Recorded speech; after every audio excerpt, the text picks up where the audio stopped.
అతి తక్కువ వడ్డీ రేట్లకే పొందండి Punjab national bank home loans, car loans. Zero processing fee, zero documentation charges. వెంటనే మీ బ్రాంచ్ ని సంప్రదించండి. నా నమస్కారాలు తెలియజేసుకుంటున్నా. ప్రత్యేకించి గ్రామ ప్రజలందరికీ నూతన సంవత్సర శుభాకాంక్షలు కూడా తెలియజేస్తున్నాను. ప్రధానంగా ఈ గ్రామానికి సంబంధించిన అభివృద్ధి కార్యక్రమాల పైన ఒక అందరూ అనుకొని నాకు రిప్రజెంటేషన్ ఇవ్వడం జరిగింది. ప్రధానంగా దీంట్లో ఒక 12 నుంచి 12 వరకు ప్రధానమైన సమస్యలు నా దృష్టికి తీసుకొచ్చారు. అయితే ఈ సంవత్సరం నేను ఏం చేయగలుగుతానని మాత్రమే చెప్తాను.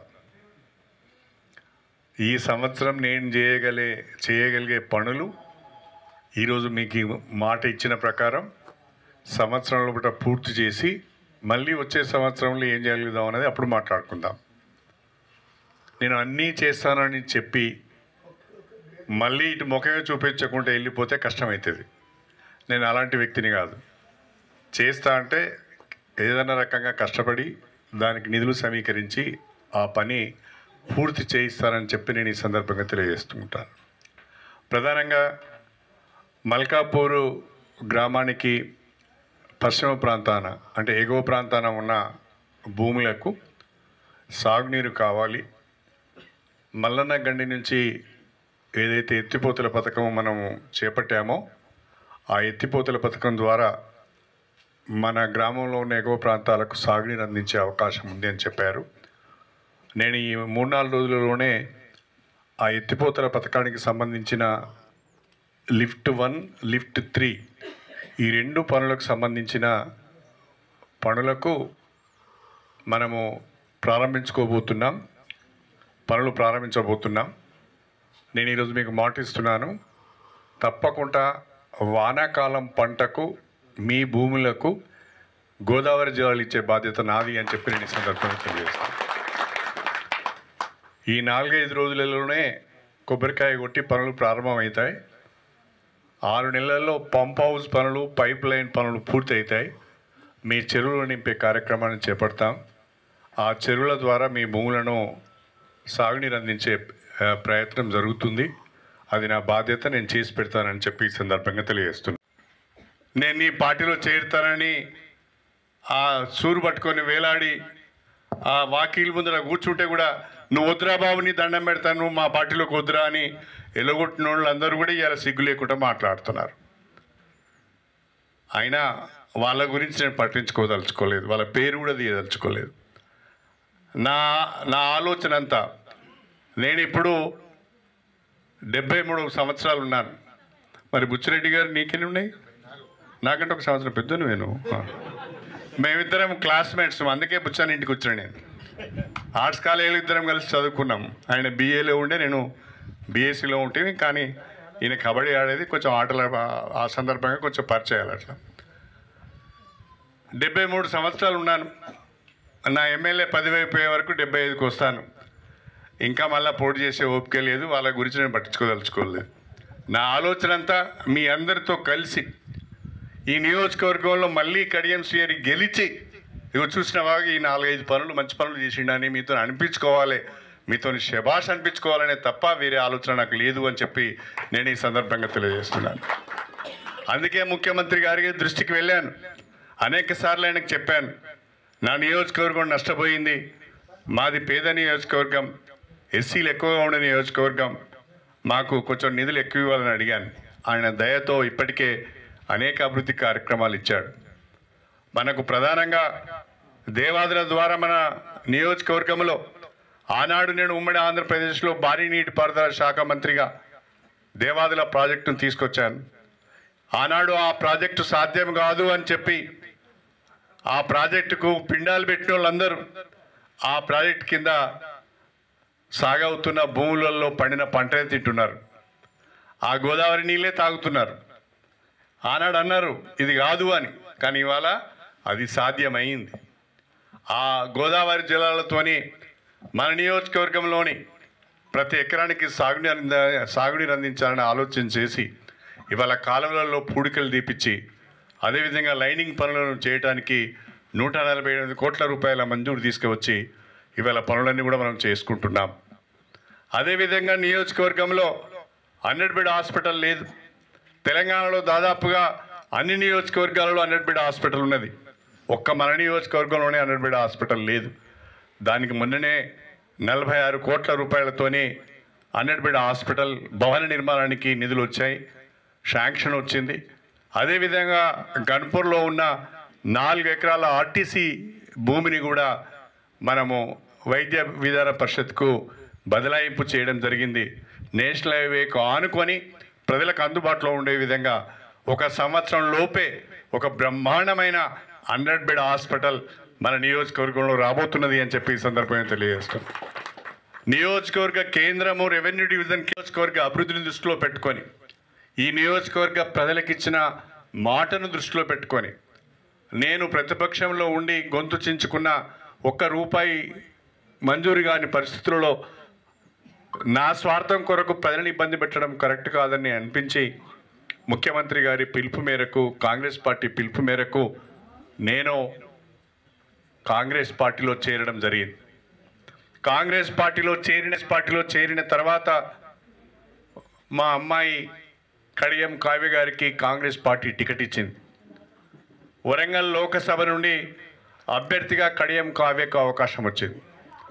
ఆ సందర్భంలో ఎంతమంది ఎన్ని రకాలుగా విమర్శలు చేశారో, ఎంతమంది ఎన్ని రకాలుగా ఆరోపణలు చేశారో, ఎట్టి పరిస్థితులలో కడియం కావ్యను ఓడించాలని చెప్పి కంకణం కట్టుకొని వరంగల్ కేంద్రంగా పత్రికా విలేకరుల సమావేశాలు పెట్టడం, లేకుంటే అందరినీ కూడగట్టడం, ఏది ఏమైనా ఇక్కడ మాత్రము కడియం శ్రీహరి కూతురు గెలవద్దు అని చెప్పి ఒక భీష్మ ప్రతిజ్ఞ చేసి వరంగల్లోనే మకాం వేసి రోజువారీ పత్రికా విలేకరుల మీటింగ్లు పెట్టి అదేవిధంగా ప్రజల్లో కార్యక్రమాలు చేపట్టి ఓడించే ప్రయత్నం చేసినా వరంగల్ లోక్సభ ప్రజలు, విజ్ఞులైన వరంగల్ ప్రజలు వాళ్ళ విమర్శలు పట్టించుకోకుండా, వాళ్ళ ఆరోపణలు ఏమాత్రం పట్టించుకోకుండా ఓడిపోతుందని పెద్ద ఎత్తున ప్రచారం చేశారు.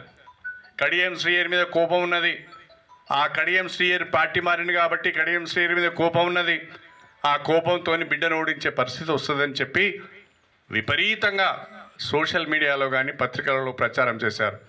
కానీ రాజకీయంగా చైతన్యవంతులైన వరంగల్ ప్రజలు, విజ్ఞులైన వరంగల్ ప్రజలు వాళ్ళ అంచనాలను తలకిందులు చేసి దాదాపు 2,20,000 ఓట్ల మెజార్టీతో కడియం కావ్యాన్ని గెలిపించడం జరిగింది. ఇది సామాన్యమైన విజయం కాదు, చాలా గొప్ప విజయం అని చెప్పడంలో నాకు ఎలాంటి సందేహం లేదు. అన్నిటికీ మించి నా మనసులో ఎక్కడో ఒక చిన్న అనుమానం ఉండేది, నాకు ఒక్కోసారి భయమయ్యేది. స్టేషన్ గన్పూర్ నియోజకవర్గ ప్రజలు నన్ను బీఆర్ఎస్ పార్టీ నుంచి ఎమ్మెల్యే గెలిపించారు, నేను ఇప్పుడు పార్టీ మారాను, కడియం శ్రీహరి గారు స్వార్థం కొరకు పార్టీ మారిండు, బిడ్డకు టికెట్ ఇప్పించుకోవడానికి పార్టీ మారిండు, పేరుకు నియోజకవర్గ అభివృద్ధి అంటున్నాడని ఎక్కడ అనుకుంటారో అనుకొని నాకు వ్యతిరేకంగా ఓటేస్తారేమో అని భయపడ్డాను. కానీ విచిత్రం ఏంటంటే నేను 8,000 ఓట్ల మెజారిటీతోని ఇక్కడ ఎమ్మెల్యే గెలిస్తే అదే అమ్మాయి కడియం కావ్య గారికి 55,000 ఓట్ల మెజారిటీ వచ్చింది. అంటే స్టేషన్ గన్పూర్ నియోజకవర్గ ప్రజలకు చేతులెత్తి నమస్కారం చేయవలసిన అవసరం ఉంది అని చెప్పి నేను ఈ సందర్భంగా తెలియజేస్తున్నా. అంటే విమర్శకుల నోళ్లను తీర్పుతోనే ప్రజలు సమాధానం చెప్పారు, కానీ ఇప్పటికి కూడా సిగ్గు లేకుండా మాట్లాడుతున్నారు. సిగ్గు లేని వానికి గ్రామ పంచాయత్ బిల్డింగ్ పూర్తిగా కూలిపోయే పరిస్థితిలో ఉంది, ఉపయోగంలో లేదు. రోజుల లోపే మీకు 20 లక్షల రూపాయలు మంజూరు చేపిస్తానని చెప్పి ఈ సందర్భంగా తెలియజేసుకుంటున్నాను. మూడవది, ప్రజలందరికీ అవసరమైనది. పోయినసారి నేను 108 వాహనాన్ని ప్రారంభించడానికి వచ్చినప్పుడు కూడా ప్రజలు అడిగారు, మల్కాపూర్ పిఎస్సి 24 గంటలు పనిచేస్తే బాగుంటుందని చెప్పారు. తప్పకుండా నేను కలెక్టర్ గారితో డిఎంహెచ్ఓతో మాట్లాడి ప్రజల ఆరోగ్యాన్ని దృష్టిలో పెట్టుకొని మన మల్కాపూర్ పిహెచ్సి 24 గంటలు పనిచేసే విధంగా ఏర్పాటు చేస్తానని చెప్పి ఈ సందర్భంగా తెలియజేస్తాను. నాలుగవది, ఆ రోజు నేను మల్కాపూర్ వచ్చినప్పుడు మా సోదరిమణులందరూ కూడా నాకు కలిశారు. మళ్ళీ ఈరోజు కూడా వచ్చారు. వాళ్ళ కమ్యూనిటీ హాల్ బ్యాలెన్స్ వర్క్ ఉన్నది, అది వెంటనే చేపట్టాలన్నారు. మీరు ఎంత తొందరగా నాకు ఆ బ్యాలెన్స్ వర్క్ ఎస్టిమేట్ ఇస్తే మీరు ఎన్నుకున్న ఎంపీ ఫండ్స్తోని మీకు వారం రోజుల్లో ఆర్డర్ ఇప్పిస్తాను, మీరు పని చేసుకోవచ్చు అని చెప్పి నేను కోరుతున్నాను. గ్రామంలో 1000 మీటర్ల సీసీ రోడ్ కావాలన్నారు. ఒకేసారి 1000 మీటర్లు కాదు, 500 మీటర్లు ఇస్తాను. 500 మీటర్లకు మీరు త్వరగా మీరే పనులు ఐడెంటిఫై చేసి ఆ లిస్ట్ తీసుకొచ్చి నాకు ఇవ్వండి. ఆ 500 మీటర్ల సీసీ రోడ్లు వేసుకుందామని చెప్పి ఈ సందర్భంగా నేను మీకు తెలియజేసుకుంటున్నాను. అన్నిటికంటే మించి మల్కాపూర్ గ్రామంలో పేదవాళ్ళు ఎక్కువ ఉన్నారు, మాకు ఇందిరమ్మ ఇండ్లు ఎక్కువ కావాలన్నారు. జనాభా ప్రకారము లేదా పోలింగ్ బూతుల ప్రకారము మీ గ్రామానికి తక్కువ ఇండ్లు వస్తాయి. కానీ మొట్టమొదటిసారిగా మీ గ్రామానికి వచ్చాను కాబట్టి మీ గ్రామం పైన ప్రత్యేక శ్రద్ధతోని ప్రేమతోని ఈ సంవత్సరం మీకు 100 ఇందిరమ్మ ఇండ్లు ఇస్తానని చెప్పి ఈ సందర్భంగా తెలియజేస్తాను. ఆ లిస్టు కూడా మీరే తయారు చేయాలి. ఇలా రాజకీయాలు అవసరం లేదు. పేదవాళ్ళు ఎవరైతే ఉన్నారో, ఇల్లు లేని వాళ్ళు ఎవరైతే ఉన్నారో, ఇంటి జాగా కలిగి ఎవరైతే ఉన్నారో వాళ్ళని గుర్తించి మీరు కనుక లిస్టు నాకు ఇస్తే, ఇప్పుడు సంక్రాంతి వెళ్ళిన తర్వాతనే ఇండ్లు ఇస్తాం. మొత్తం వెరిఫికేషన్ కూడా అయిపోయి ఉంటుంది మీది. కాబట్టి సంక్రాంతి తర్వాత ఇండ్లు ఇచ్చే కార్యక్రమం ఉంటుంది. ఒకవేళ గ్రామ పంచాయతీ ఎన్నికలు వస్తే కొంచెం ఆలస్యం అవుతుంది. ఏదేమైనా మీరు ఈ జనవరిలోనే నాకు ఆ 100 ఇండ్లకు సంబంధించిన లిస్ట్ కనుక మీరు ఇవ్వగలిగితే 100 ఇందిరమ్మ ఇండ్లు మీకు ఇస్తానని చెప్పి నేను ఈ సందర్భంగా తెలియజేసుకుంటున్నాను. ప్రధానంగా ఒకటేమో ఎగువ ప్రాంతానికి సాగునీరు, రెండవది గ్రామ పంచాయతీ బిల్డింగు, మూడవది మల్కాపూర్ పిహెచ్సి 24 గంటలు పనిచేయడము, నాలుగవది మహిళా కమ్యూనిటీ హాల్ బ్యాలెన్స్ వర్క్, ఐదవది గ్రామంలో సీసీ రోడ్లు, ఆరవది ఇందిరమ్మ ఇండ్లు. మీరు 12 అడిగారు. 6 పనులు నేను ఈ సంవత్సరం చేస్తాను సంబంధించి ఉన్నాయి చేయించాలి. కాబట్టి నేను పంచాయతీరాజ్ అధికారులతో, ఉదాహరణకు మల్కాపూర్ నుండి కొత్తపల్లి మధ్య వాగుపైన బ్రిడ్జ్ అన్నారు, మల్కాపూర్ నుండి లింగంపల్లి వరకు రైతు వేదిక ద్వారా రోడ్డు నిర్మాణం అన్నారు, పోచమ్మ గుడి వద్ద బ్రిడ్జ్ అన్నారు, కొత్తపల్లి నుండి చిల్పూర్ మండల కేంద్రానికి రోడ్ అన్నారు, అదేవిధంగా సబ్ సెంటర్ బిల్డింగ్ కావాలన్నారు, పశువుల దవాఖానకు అదనం బిల్డింగ్ కావాలన్నారు. ఇవన్నీ కూడా పంచాయతీరాజ్ ఇంజనీర్తో మాట్లాడి ఇవన్నీ ఎస్టిమేట్స్ చేపించి మన నియోజకవర్గానికి ముఖ్యమంత్రి గారు కొన్ని స్పెషల్ ఫండ్స్ కూడా ఇస్తా అన్నారు. త్వరలో ముఖ్యమంత్రి గారు కూడా మన నియోజకవర్గం వచ్చే అవకాశం ఉన్నది. కాబట్టి వారు స్పెషల్ ఫండ్స్ ఇస్తే తప్పకుండా ఈ పనులు చేపడతారని చెప్పి ఈ సందర్భంగా నేను గుర్తు చేస్తున్నా. ఈ 6 పనులు మాత్రము, ఈ 6 పనులకు సంబంధించి ఖచ్చితంగా ఈ 2025 ముగిసే లోపే ఈ పనులన్నీ కూడా పూర్తి చేయించే తర్వాత ఇంకా మిగిలిన పనులను మనం వచ్చే సంవత్సరం చేసుకుందామని చెప్పి ఈ సందర్భంగా మీ అందరికి కూడా సవినయంగా తెలియజేసుకుంటున్నాను. దయచేసి అర్థం చేసుకోవాల్సిందిగా కోరుతున్నాను. ఇప్పుడు నేను మల్కాపూర్లో ఏమేమి చేసినో, ఏమేమి చేయబోతున్నా అని చెప్పినో ఇతర గ్రామాల నుంచి వచ్చిన వాళ్ళు కూడా వింటున్నారు. వాళ్ళ గ్రామాలకు పోయినప్పుడు నన్ను పట్టుకుంటారు, మెడ పట్టుకుంటారు నన్ను. మల్కాపూర్ ఒక్కతే ఓటేస్తే గెలిచినా మీరు, మేము వేయలేదా ఓట్లు మీకు, కాబట్టి మాకు కూడా చెప్పాలని అంటారు. చెప్పాలన్నప్పుడు కొంచెం నిధులు లేకపోతే ఇబ్బంది అవుతుంది, చేయలేకపోతాం. కాబట్టి ఏదైతే చేయగలుగుతామో అవే ఈరోజు నేను మీ ముందు పెట్టడం జరిగింది. తప్పకుండా ఈ పనులన్నీ కూడా నేను మంజూరు ఇప్పించి పనులు ప్రారంభించి సంవత్సరం లోపల పూర్తి చేసే బాధ్యత నాది. అందుకు మీరందరూ కూడా సహకరించాలని చెప్పి ఈ సందర్భంగా కోరుతున్నాను. దయచేసి మీ అందరితోని ఒక విజ్ఞప్తి కూడా చేయాలనుకుంటున్నాను. మీ అందరి ఆశీర్వాదం కూడా ఈ ప్రభుత్వానికి కావాలి. రాష్ట్రంలో కాంగ్రెస్ పార్టీ అధికారంలోకి వచ్చి సంవత్సర కాలం గడిచింది. ఈ సంవత్సర కాలంలో అనేక ఆర్థిక పరమైన ఆటుపోట్లను ఎదుర్కొంటూ కూడా ప్రభుత్వము అభివృద్ధి సంక్షేమ కార్యక్రమాలు చేపడుతూ ముందుకు పోతున్నది. దేశంలో ఎక్కడ లేని విధంగా మన రాష్ట్రంలో దాదాపు 25 లక్షల మంది రైతులకు 21,000 కోట్ల రూపాయల పంట రుణాలను మాఫీ చేసింది. ఇది సామాన్యమైన మాట కాదు. అయితే ఇంకా రుణాలు మాఫీ కాని వాళ్ళు రైతులు కూడా ఉన్నారు. మా సంగతి ఏంది అని అడుగుతున్నారు. దానిపైన కూడా ప్రభుత్వం ఒక నిర్ణయం తీసుకునే అవకాశం ఉంటుంది. వచ్చిన రైతులు మాట్లాడతలేరు, రాని రైతులు మాత్రం తిడతాను. ఇది కొంచెం ఇబ్బందికరంగా ఉంది. ఏదేమైనా మల్కాపూర్ బ్యాంకు రైతుల రుణమాఫీ విషయంలో మిమ్మల్ని ఇబ్బంది పెడితే రెండు సార్లు మల్కాపూర్కి వచ్చి 2 సార్లు బ్యాంక్ అధికారులతో మాట్లాడి చాలా వరకు ఎక్కువ మంది రైతులకు రుణమాఫీ అయ్యే విధంగా మీ ఎమ్మెల్యేగా నేను చర్యలు తీసుకోవడం జరిగింది అని చెప్పి ఈ సందర్భంగా నేను మీకు గుర్తు చేస్తున్నాను. ఒక కాంగ్రెస్ ప్రభుత్వంలోనే సాధ్యమైంది. అదేవిధంగా మీరు చూశారు, ఈ సంక్రాంతికి రైతు భరోసా ఇవ్వడానికి రాష్ట్ర ప్రభుత్వం నిర్ణయం తీసుకున్నది. గత ప్రభుత్వంలో రాళ్లకు, రప్పలకు, బోళ్లకు, పంచరాయిలకు రియల్ ఎస్టేట్ చేసి, వెంచర్లు చేసి, ప్లాట్లు చేసి అమ్మిన వాటికి కూడా, వ్యవసాయం చేయని వాటికి కూడా రైతు భరోసా ఇచ్చారు.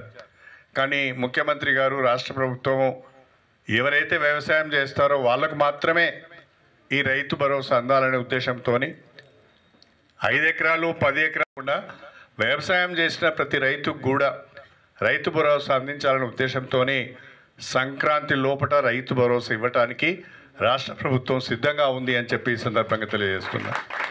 అది కాకుండా కాంగ్రెస్ మేనిఫెస్టోలో ఏ రకంగానైతే వ్యవసాయ కూలీలకు కూడా సంవత్సరానికి 12,000 రూపాయల ఆర్థిక సహాయం చేస్తామని చెప్పారో, దానికి గాను ఈ జనవరి మాసంలోనే వ్యవసాయ కూలీలకు మొదటి విడతగా 6,000 రూపాయల ఆర్థిక సాయం చేయాలని ప్రభుత్వం నిర్ణయం తీసుకున్నది. దానికి ప్రాతిపదికగా మన ఈజీఎస్ కార్డ్స్ ఏవైతే ఉన్నాయో, మనం గ్రామాలలో మనము ఎంప్లాయ్మెంట్ గ్యారెంటీస్కి ఉపాధి హామీ పథకం కింద ఎవరైతే కూలీ పనులు చేస్తారో వాళ్ళకు ఎంప్లాయ్మెంట్ కార్డ్స్ ఉంటాయి. ఆ కార్డ్స్ ఆధారంగా వాళ్ళు చేసిన పని దినాల ఆధారంగా వ్యవసాయ కూలీలకు కూడా ఈ జనవరి మాసంలోనే 6,000 రూపాయల ఆర్థిక సహాయం రాబోతున్నది అని చెప్పి ఈ సందర్భంగా నేను మీ అందరికి కూడా గుర్తు చేస్తున్నాను. దానికి తోడు ఈ సంవత్సరమే రాష్ట్రంలో గడిచిన 10 సంవత్సరాలుగా ఒక్క ఇల్లు ఇచ్చిన పాపాన పోలేదు. ఇందిరమ్మ ఇండ్లని బ్రహ్మాండంగా ప్రచారం చేసుకున్నారు, డబ్బా కొట్టుకున్నారు. దేశంలో ఎక్కడ లేని విధంగా ఒక్క తెలంగాణలోనే డబుల్ బెడ్రూమ్ ఇల్లు కడుతున్నామని చెప్పారు. కానీ మన నియోజకమైన ఇళ్ల నిర్మాణం జరగలేదు. దానికి కారణం ఏంటంటే అవినీతి, వచ్చిన కాంట్రాక్టర్ను బెదిరించడము, కమిషన్లు ఇవ్వడమని అడగడము, ఆయన గిట్టుబాటు కాక పనులు పెట్టి వెళ్ళిపోవడం జరిగింది అని చెప్పి నేను ఈ సందర్భంగా తెలియజేసుకుంటున్నా. ఈరోజు రాష్ట్ర ప్రభుత్వం 4,50,000 ఇందిరమ్మ ఇళ్లను ఈ సంవత్సరం నిర్మాణం చేయాలని ఆలోచన చేస్తున్నది. అందులో భాగంగా మనకు 3,500 ఇండ్లు మన నియోజకవర్గానికి వస్తున్నాయి. ఇవి కాకుండా కూడా అదనంగా మనము ముఖ్యమంత్రి గారిని అభ్యర్థించి మంజూరు తెచ్చుకునే అవకాశం ఉన్నది.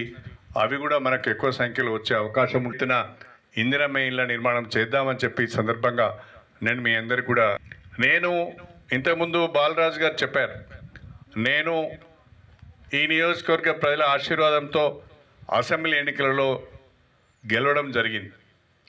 బీఆర్ఎస్ పార్టీ మీద గెలిచాను, కానీ రాష్ట్రంలో ప్రజలు కాంగ్రెస్ పార్టీకి పట్టం కట్టారు.